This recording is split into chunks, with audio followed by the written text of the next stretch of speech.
Okay, so today is August 9th, 2006. This is another in our series of archival interviews for Brown Medical School. It's my pleasure today to interview the fourth dean of Brown Medical School, Professor Adashi. We are sitting in his office in the Arnold Laboratories on the campus of Brown University. First of all, thank you, Dean Adashi, for agree to be interviewed. Delighted. I was wondering if you could tell us a little bit about your life story, your career, how you ended up here at Brown. But perhaps before we launch into that, I should probably correct a historic fact. I am technically speaking the fourth dean, but we try to recognize the term of my predecessor, who was an interim dean, but nevertheless spent long 2.5 or so interim years on the job. And so, as a matter of practice, we routinely refer to him as a dean. And so, from that point of view, I'd like to think of myself as the fifth dean. But that's just a relative statement. About my life story, you really didn't mean it, did you? It's as long as yours, perhaps longer. But if we were to just stick to the highlights, I would say that importantly, I'm a native of the state of Israel, that I completed my medical training at the Sackler School of Medicine in Tel Aviv, that I received my residency training, in my case in obstetrics and gynecology, at Tufts University School of Medicine in Boston, and that I completed subsequent subspecialization and postdoctoral training in a number of institutions, all in the area of reproductive biology and medicine. It was after that that I assumed a series of positions of growing responsibility in several schools, most recently at the University of Utah, which is where I was made aware of this position through a pamphlet that was circulated by a headhunter, to my recollection. And upon reviewing the offering, it struck me as interesting, and I expressed willingness to be considered. What followed was a very long and arduous process that ultimately resulted in an offer which brought me to Providence, to Brown University, and to its Division of Biology and Medicine. An abbreviated version, but hopefully helpful. And could you say a bit of the time course of when you arrived here, and what were some of your reasons for deciding to come here? There were some very clear reasons why the position was appealing. First and foremost, I would say Brown University and its various divisions, including the Division of Biology and Medicine, were going through an upsurge, a renaissance, a renewal. Secondly, the leadership was appealing. The individuals who I was going to report to, Provost Zimmer and President Simmons, were individuals I was highly impressed with and looked forward to working with. And thirdly, this was an opportunity to try my skills on a larger scale than a department, which was the scope of my responsibilities at the time, I felt I had a lot to offer, and to the extent that Brown agreed with that, I was looking forward to being of service. What were some of your initial goals, or what are some of your goals now as dean? I think the initial goals and the goals that I pursue now are one and the same. You hope that over time we can check off some of those goals, but for the time being there's still plenty of work to do. I would say that topping our list is our desire to see to the creation of a sense of oneness as opposed to groupness between Brown's Division of Biology and Medicine and its teaching hospital partners. We already have clearly a very fine educational relationship with our teaching hospital partners. What we lack is seamless integration in the scientific domain. That's not to say that we are not on speaking terms, or that we're not collaborating, or that there is some moratorium on collaborativeness. It just means that we are not living to our full potential, that we are undervalued, if you will, that we're not leveraging all the intellectual assets we have, that we're missing economies of scales, and I could probably come up with a few other downsides of the inability to really seamlessly connect and coordinate the entirety of the enterprise. I would say that was and remains a major goal.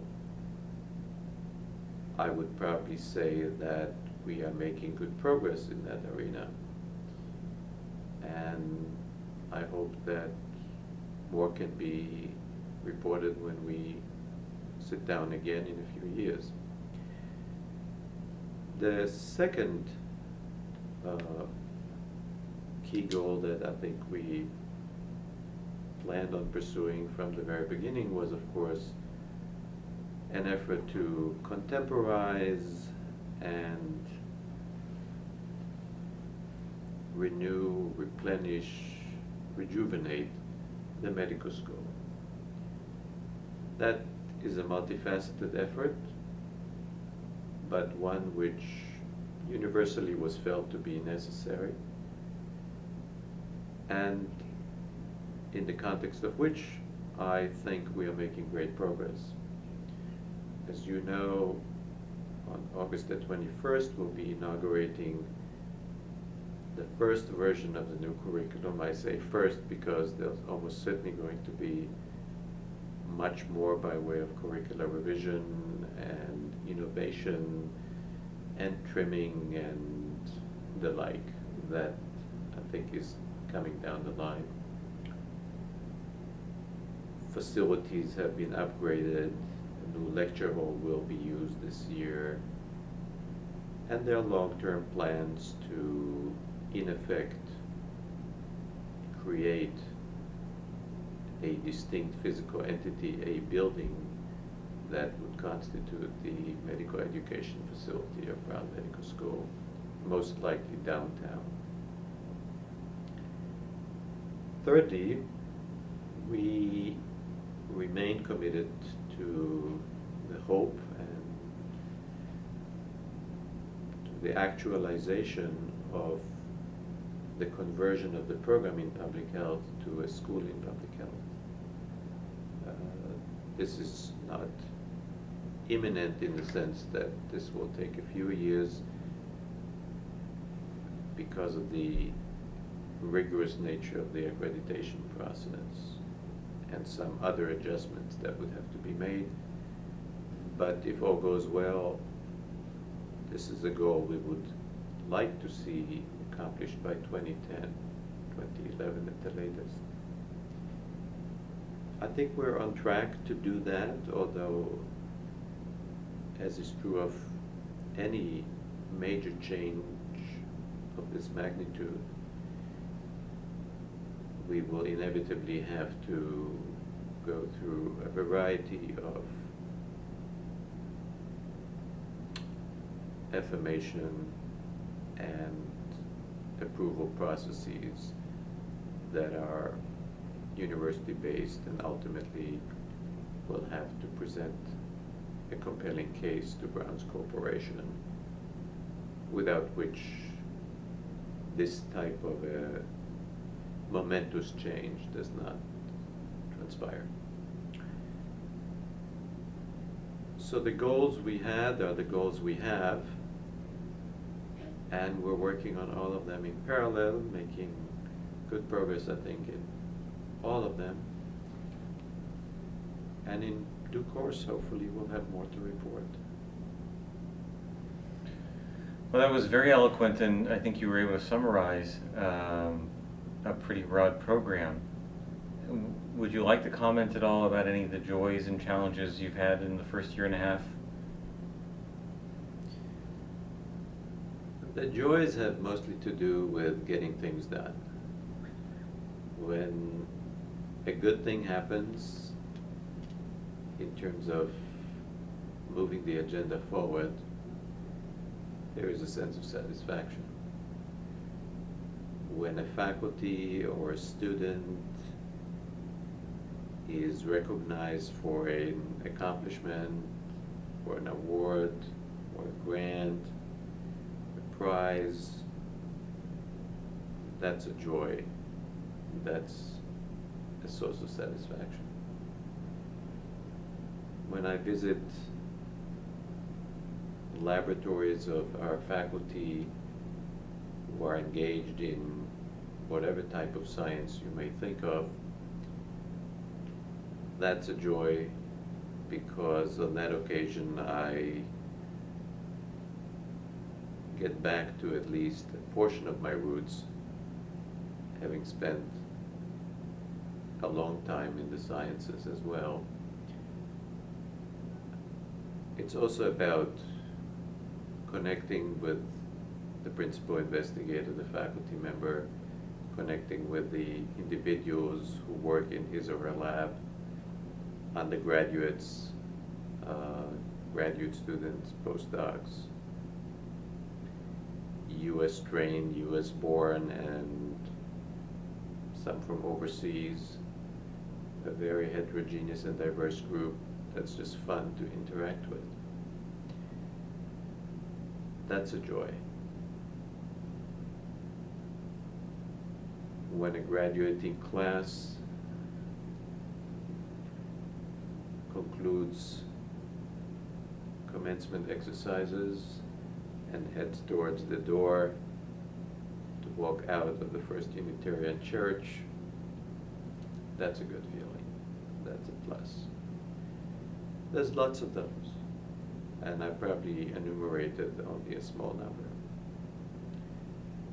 Challenges abound as well, and they have to do with a whole host of issues that understandably need to be dealt with when progress is sought.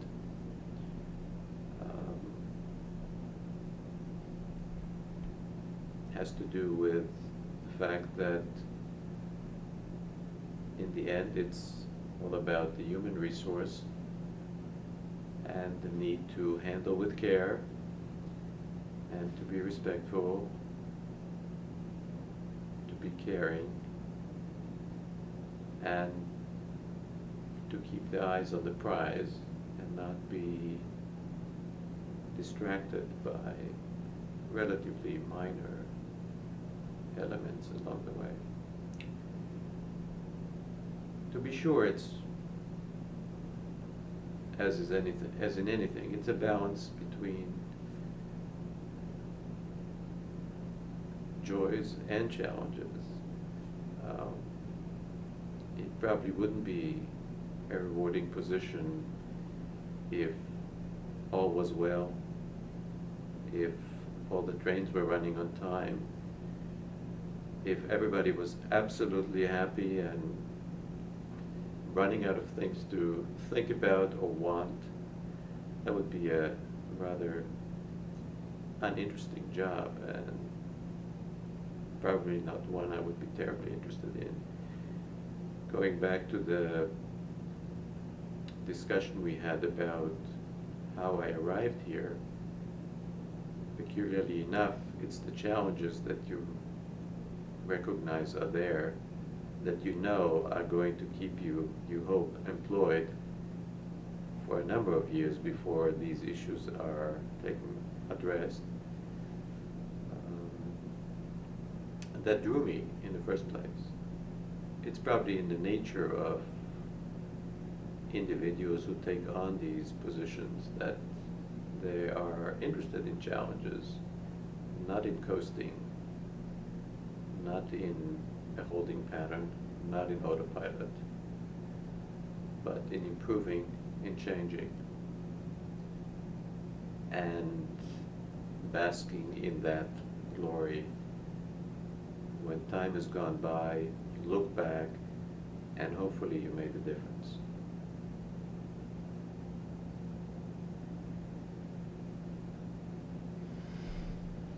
Any stories that you'd want to tell at this point of either conflicts, tensions, particularly moving moments, something that you say to yourself, this really stood out in the last year and a half?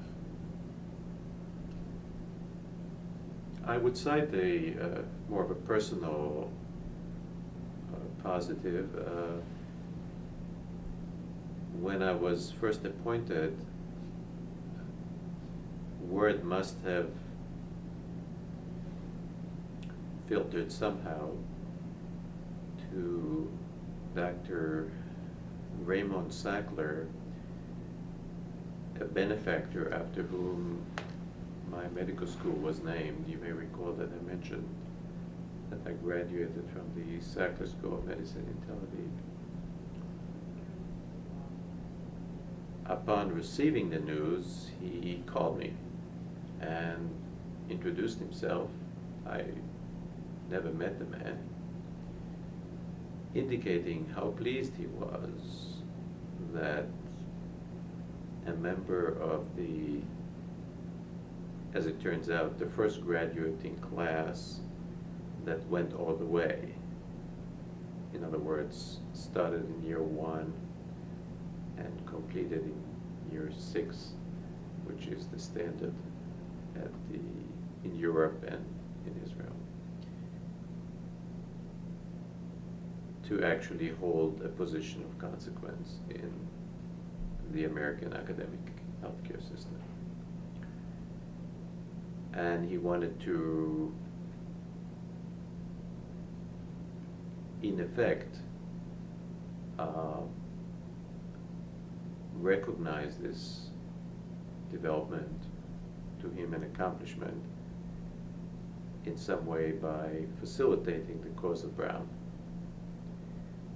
And while what that was to be was not perhaps spelled out precisely at the beginning, over time, as we got to know each other better and we discussed various possibilities,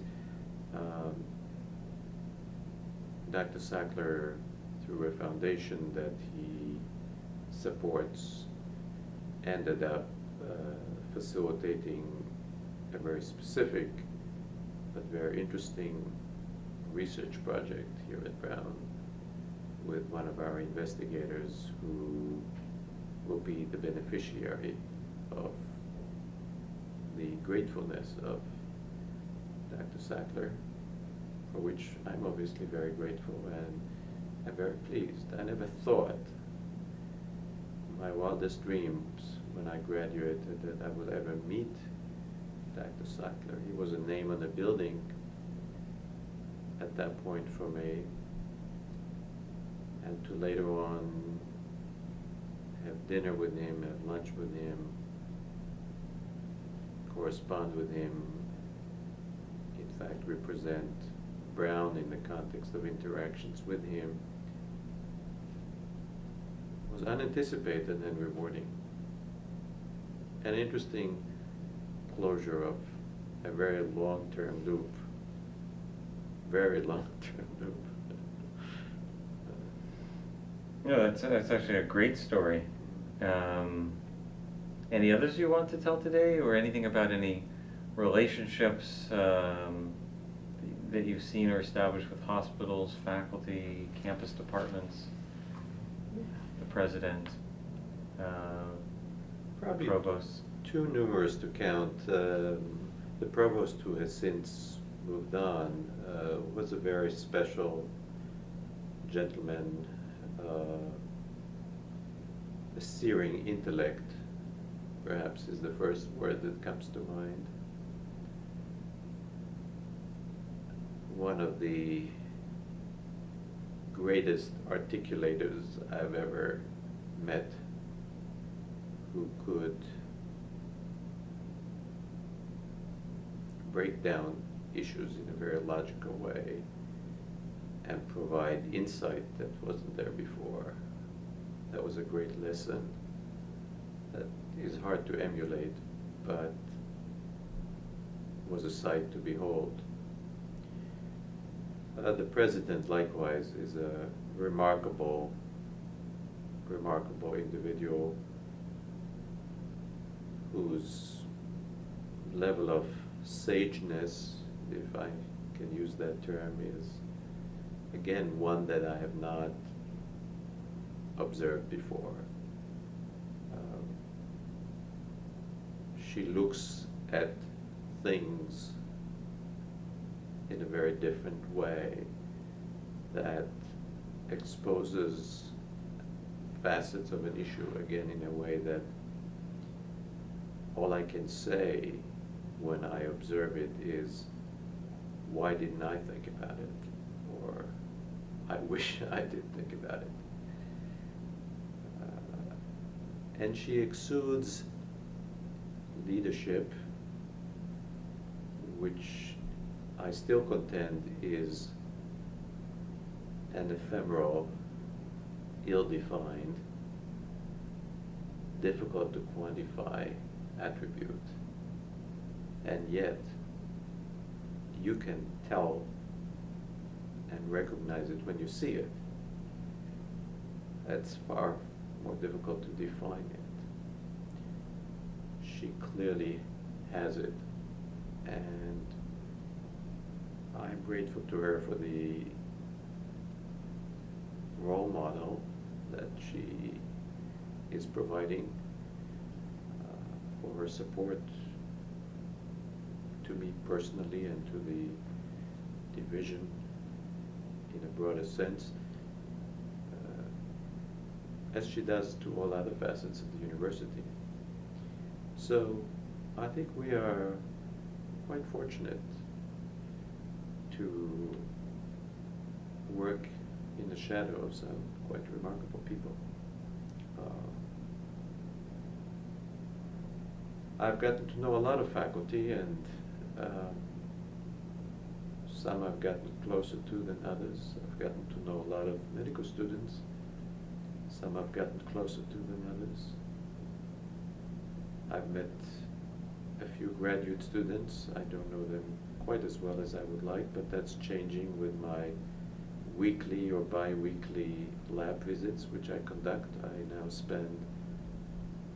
I do 1 or 2 lab visits a week now. So over time, I, by definition, meet all the graduate students and postdocs who are in our midst. But I'm happy to say that even after a year and a half, I certainly don't know all our 680 or thereabouts full-time faculty. But, and I've never counted, but my sense is I know a great number of them by now, by name and by reputation, and terms of prior interactions. That's the consequence of many, many hours in this office meeting faculty over the last year and a half and visiting them at their respective sites. Still more to do, but I think quite a bit to write home about there too.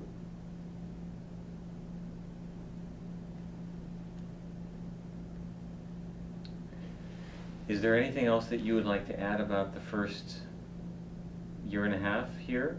Any first impressions, any events that you want recorded for the historical record?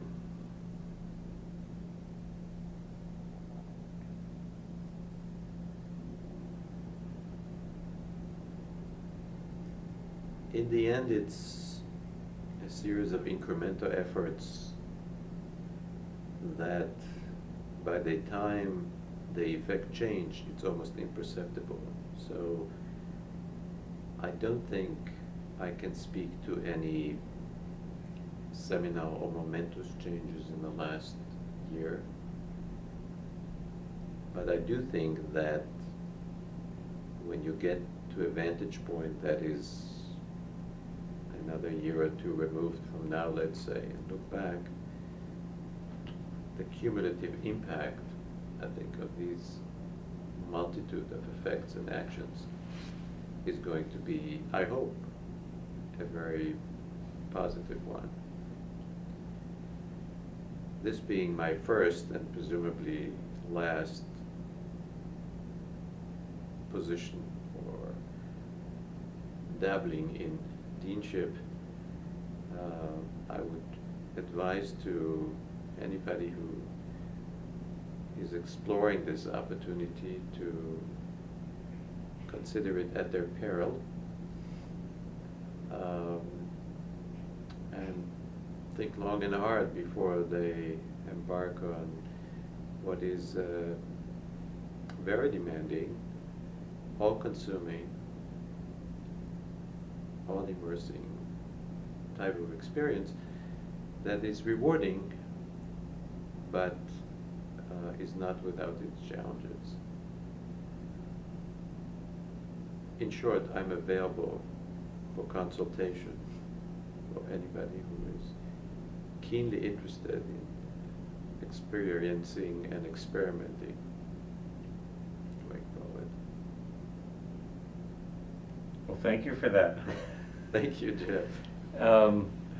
We'll switch gears a little bit, just for the last two questions on another topic on family medicine.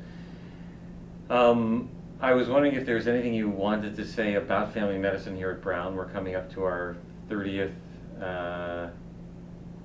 reunion of the residency, and we have a department here at Brown. So I was wondering if there's any general comments, any accolades, and any welcoming statements. I'm very aware that the Department of Family Medicine at Brown Memorial Hospital, based as it is and was for a long time, has a proud tradition. I'm also very aware that in a consistent way, over a long time, that department was highly ranked nationally, was successful in garnering research support and in conducting meaningful, often large-scale research, be it in cardiovascular disease or women's health. I am quite aware of the current strength, which I see growing. And so I have a great deal of respect to now generations of chairs and faculty who have shaped the department and made it what it is. My judgment is that the beat goes on, that the excellence has been maintained and continues to be maintained. It also seems very appropriate to recognize the leadership of the hospital that has been supportive of the department and its service and investigative pursuits. And in so doing, in a sense, made it all possible. In other words, there is a level of partnership that is noteworthy, that is working, and I think that is making much of this possible. Lastly, I would want to articulate my personal sense of admiration for the family physician in particular, and to other primary care providers in general, for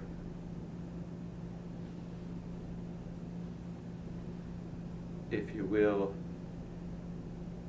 maintaining the flame of caring and dedication, mostly for the underserved, throughout their activities in community-based clinics, community health centers, and other locales to which the underserved tend to flock.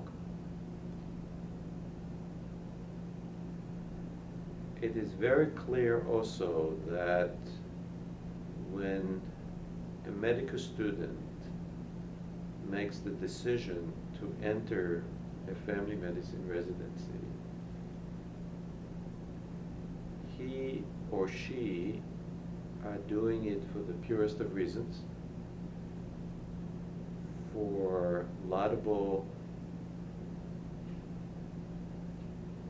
motivation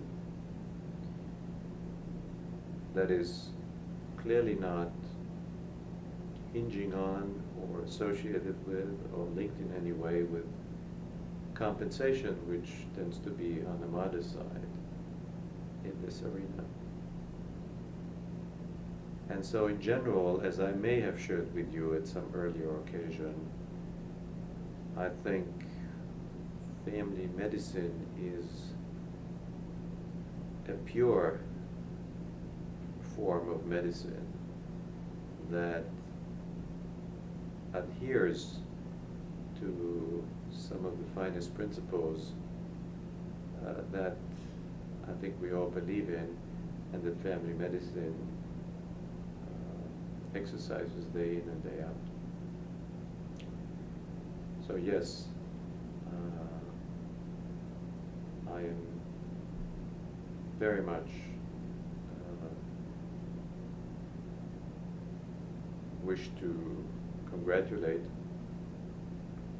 the department on the occasion of its important anniversary, and wish it continued success. Enjoy and thrive. Thank you very much. Thank you. And with that, we complete the first interview with Dean Adashi, the 5th Dean of Brown Medical School. The date is August 9th, 2006. We're sitting in Arnold Laboratory. Thank you.